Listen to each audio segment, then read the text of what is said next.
Welcome to my channel, where I share all the creepy pastas that I find on the internet. This one is titled, I Saw Her Walking Backwards in the Forest, and it's by a user named K.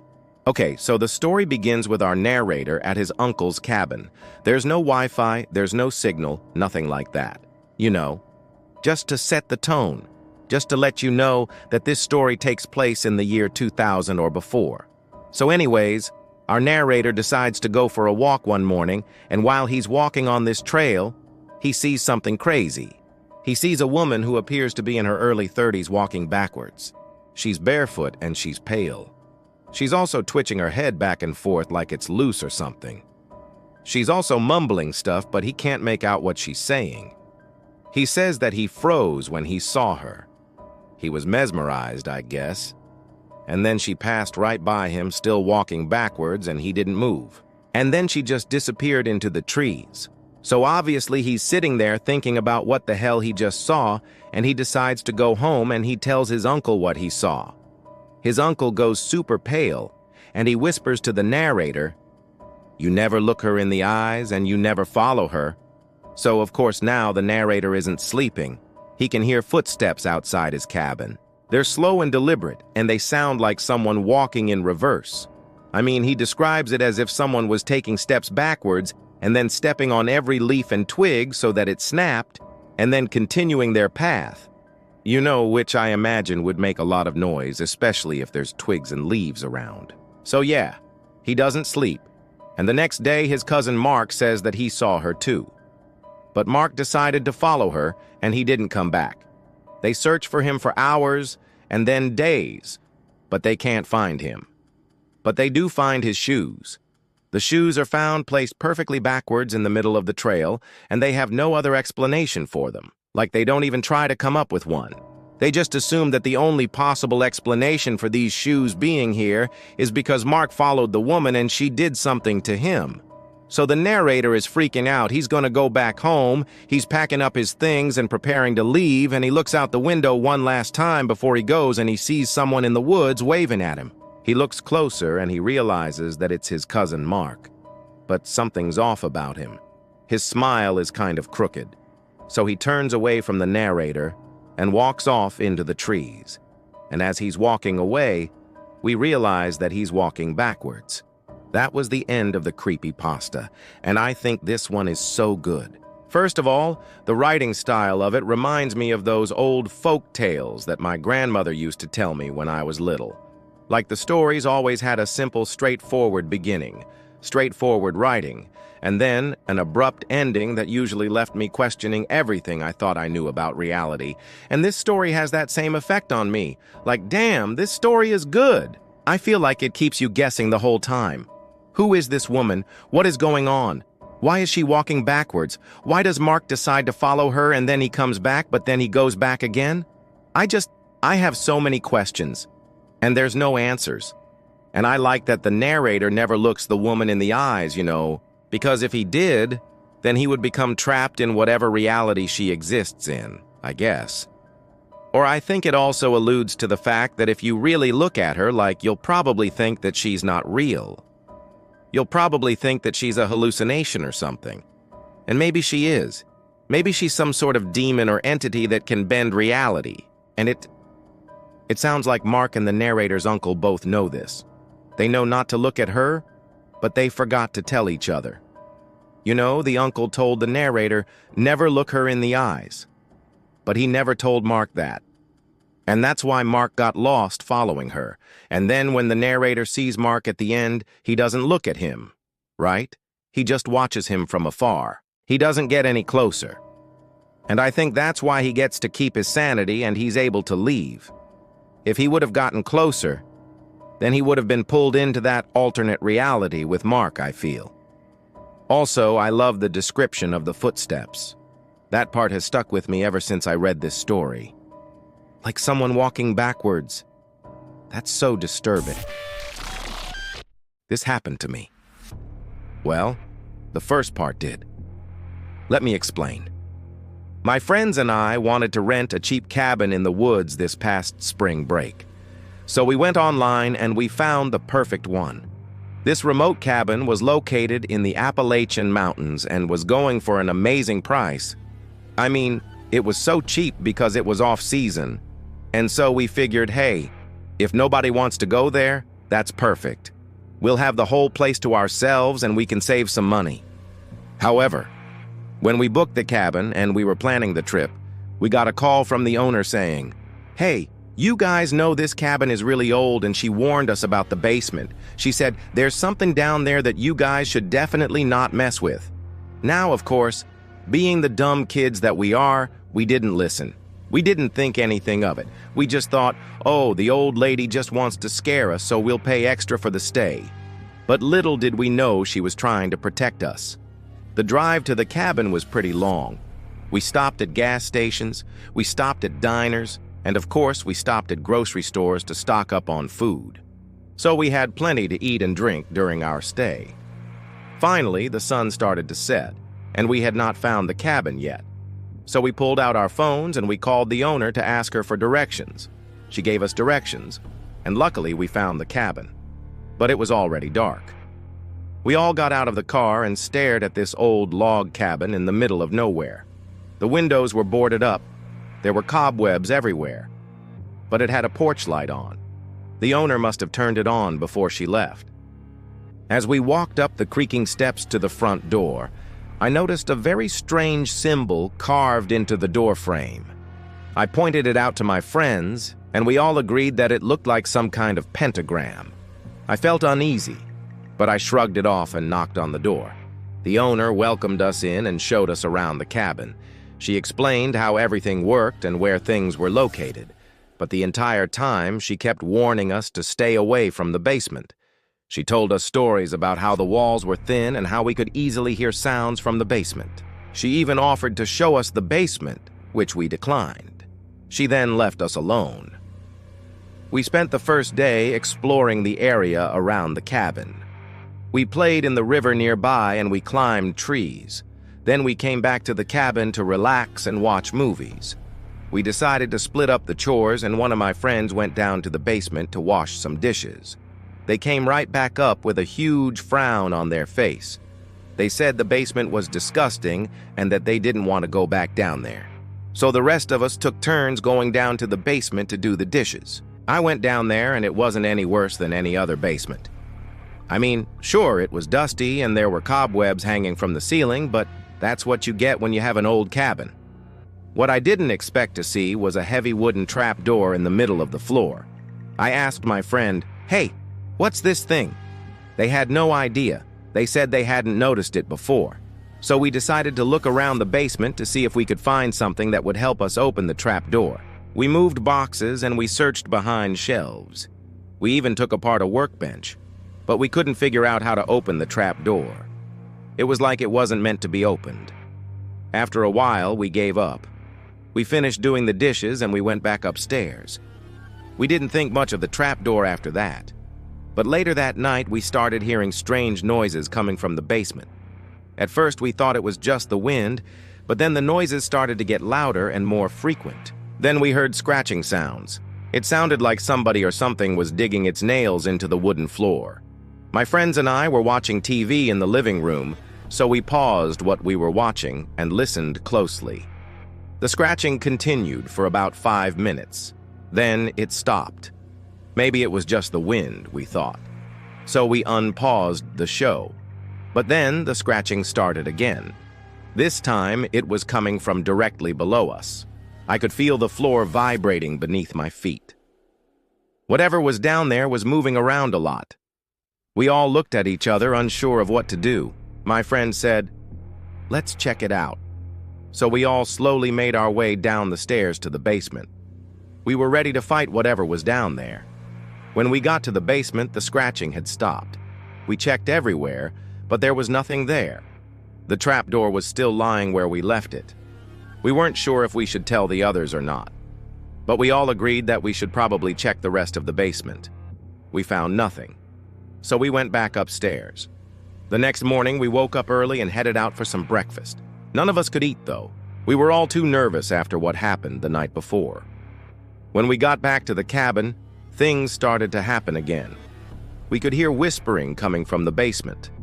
It sounded like somebody was talking in a language that we didn't understand. And as the day went on, the voices grew louder and more aggressive. On top of that, we could hear dragging sounds, like somebody or something was being pulled across the floor. We tried to ignore it, but it was impossible. My friend said he needed to take a nap, so we all went to his room, which was upstairs. But the moment we closed the door, the whispering started again. It seemed like the basement was telling us to open the trap door. My friend couldn't take it anymore. He said, "I'm going to go check it out." While he went downstairs, the rest of us stood in the doorway watching him go down. The moment he opened the trap door, the voice stopped. He looked in and screamed. The voice started up again, this time shouting, "Let me out! Let me out! Let me out!" The voice was clearly getting angrier and angrier. My friend slammed the trap door shut and ran upstairs. "It's alive!" he shouted. "Whatever's down there is alive, and it wants to come out." At this point, we knew we had to do something. So we called the police. They arrived at the cabin and we told them what happened. They went down to the basement with us and we pried the trap door open. The moment the officers looked in, the voice stopped. They didn't believe us, so they opened the trap door all the way and walked down. As they were walking down, the air grew cold and the smell of rotting meat filled the basement. The officer who was leading the investigation shined his flashlight at the bottom of the stairs and gasped. "Oh my God," he said. "What have we found?" They had found a wooden coffin sitting right in the middle of the basement floor. It looked ancient, and there was a layer of dust covering it. It looked like it had been there for years. But when the officer walked closer, he noticed that there was a slight indentation in the center of the coffin. The officers exchanged glances. Then the one who had spoken first said, "I'm going to check this out." He slowly reached out his hand and touched the coffin. Just as he did, the scratching began again. He jerked his hand back and almost tripped over his own feet running back up the stairs. He told us to call an ambulance and he ran outside. We all followed him. He was clearly scared, but he tried to play it cool. He said, "Hey, you guys need to clear out. The police aren't going to be able to do anything here, so you guys might as well leave." He kept insisting that we leave, but we refused. We had to see what was going on. When the paramedics arrived, they joined the officers in the basement, and a few minutes later they came back upstairs pale and shaken. "Is anybody dead?" we asked. "How bad is it?" They didn't answer. They just got in their cars and drove away. Then the police told us we could go back down into the basement. My friends and I hesitated, but we eventually went back down.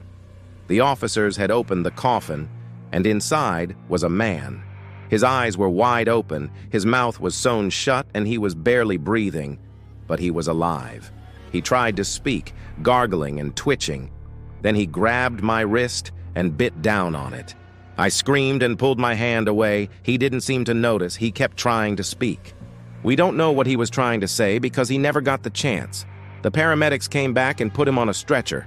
Then they carried him out of the basement. He was taken to the nearest hospital, but we never found out what happened to him. The police searched the rest of the cabin, but they couldn't find anything else. They said it was a miracle that we had survived. They said whoever put the man in the coffin had planned on burying him in the basement. And since the cabin was off-season, they assumed the owner hadn't been there to stop them. But why did they try to bury him? Why did they keep him in a coffin? And why did they sew his mouth shut? We don't know. That night, we all started sleepwalking. The police couldn't explain it, but they suspected it had something to do with the cabin. They took us all back home. We haven't gone back to that cabin since.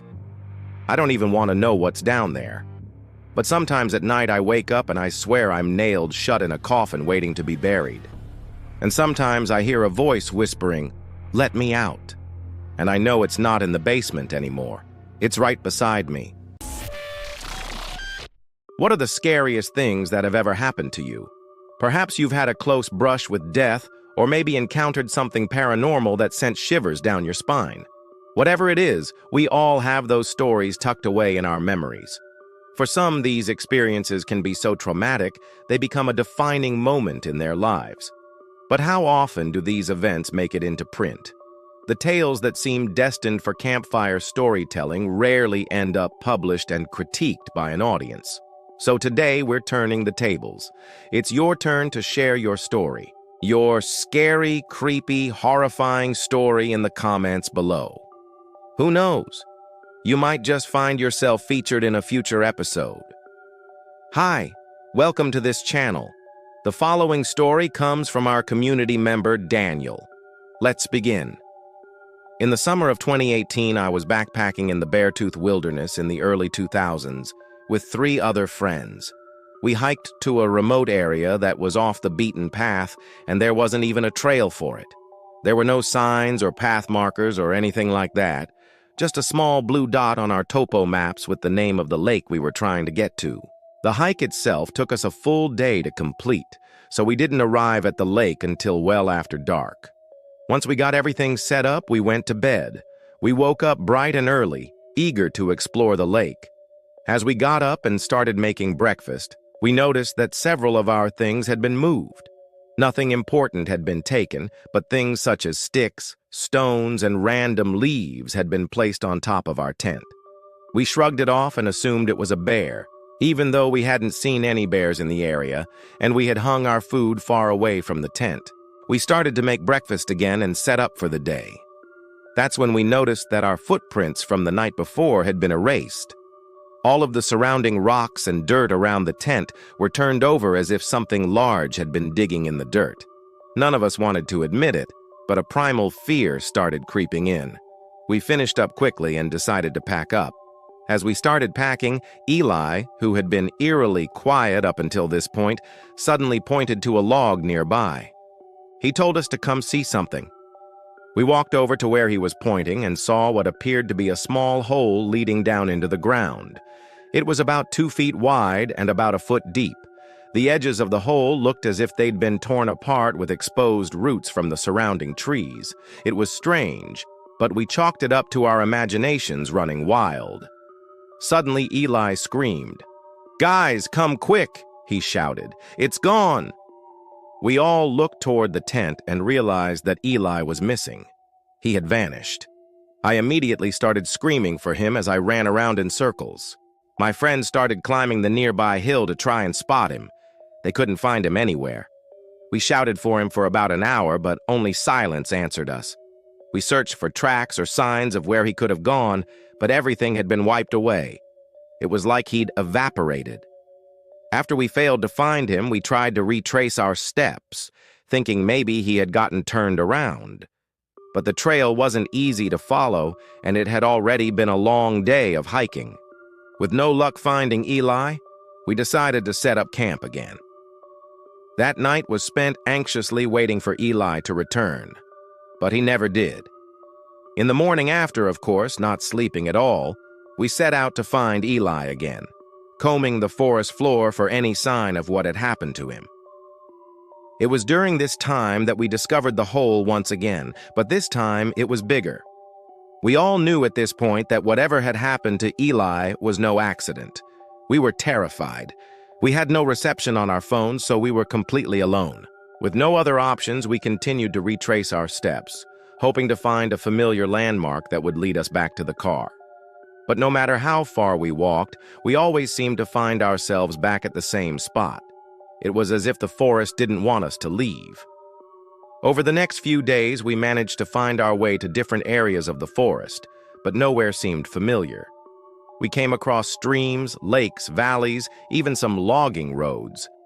But none of these places looked like the area we had originally hiked in.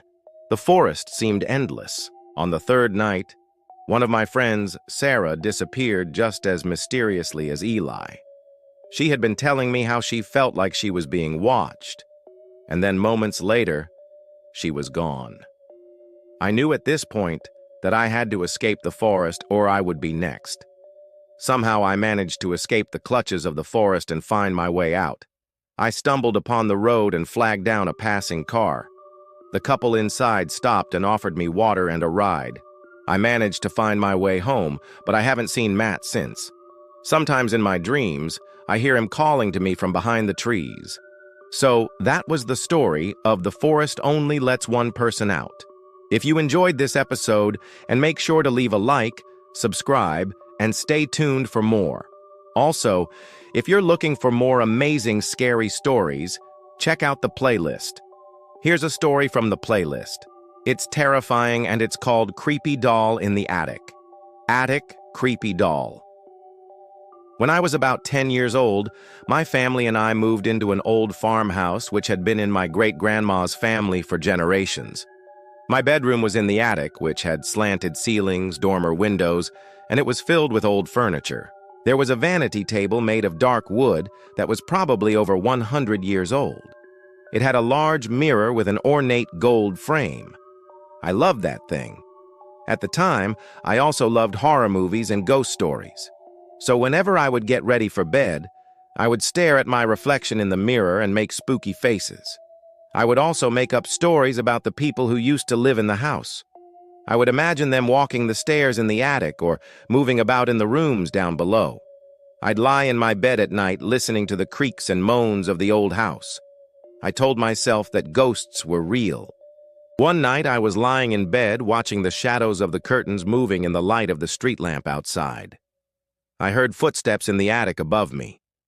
I sat up in bed and listened. Footsteps again, now closer. I started to scream. My dad came running up the stairs to my room. "What's wrong?" he asked, still in a panic. I pointed upwards towards the ceiling. "There's footsteps," I said. My dad looked at me and then followed the sound. He called out, "Hello?" His voice echoed in the stairwell. Then he came back into my room. "Don't worry," he said. "You're safe in here." He tucked me in and kissed me goodnight. He left and closed the door. That night I couldn't sleep because I kept hearing the footsteps pacing back and forth in the attic above me. I got up and started to walk towards the window. I don't remember what time it was, but I must have been awake for hours. I looked out the window and started to calm down. I got back into bed and lay down. I stared at the ornate gold frame of the mirror on the vanity table. I could see my eyes staring back at me. I smiled at myself. Suddenly, a porcelain doll's face appeared in the mirror behind me. I whipped around. On the vanity table was a wooden box filled with old clothes and trinkets. I turned back to the mirror. The doll was now standing in front of me. I screamed and ran to hide in the corner of the room. I was shaking. I pulled the covers over my head. Then I heard footsteps in the attic again. This time they were coming right towards my room. I peeked out from under the covers and saw the door slowly open. A shadowy figure stood in the doorway. It looked like an old woman. She shuffled forward. The footsteps stopped. I curled up in a ball and squeezed my eyes shut. She came closer. Her footsteps were right next to me. She leaned over and whispered something. Her breath smelled like stale perfume. "Put the doll back," she rasped. "She doesn't belong here." I opened my eyes and looked around. I was alone. When I got home from school the next day, I told my mom about the doll. She said, "Oh, you must have imagined it." I went back to my room. That night, the footsteps returned. Again, the footsteps paced back and forth above me. I got out of bed and walked over to the vanity table. The doll was sitting on the table facing away from me. I reached out and touched her shoulder. She was cold. I turned her around and stared at her painted eyes. They were black. I screamed and threw the doll to the floor. She hit the mirror and it cracked. I got out of the attic as fast as I could. The next day I told my dad about the doll. He came up to the attic with me and examined the doll. He dusted her off and turned her around. He put batteries in her back and plugged the cord into the wall. She looked at me with her blank, glassy eyes. My dad unplugged her and placed her in a box. "Let's take her to the dump," he said. He carried the box downstairs and out of the house. I never saw him again. A few months later, my mom and I were cleaning out the attic. I saw the doll in the corner. I hid my face in my hands and ran out of the attic. My mom followed me. "What's wrong?" she asked. "It's the doll," I cried. "She's back." I started to hyperventilate. My mom came with me back to the attic. We found the doll lying on the floor, her eyes blank and staring. The mirror was repaired. She was missing her arms and legs. My mom picked her up and looked at her closely. "This isn't the same doll," she said. "Oh no," I replied. "Then which one is?"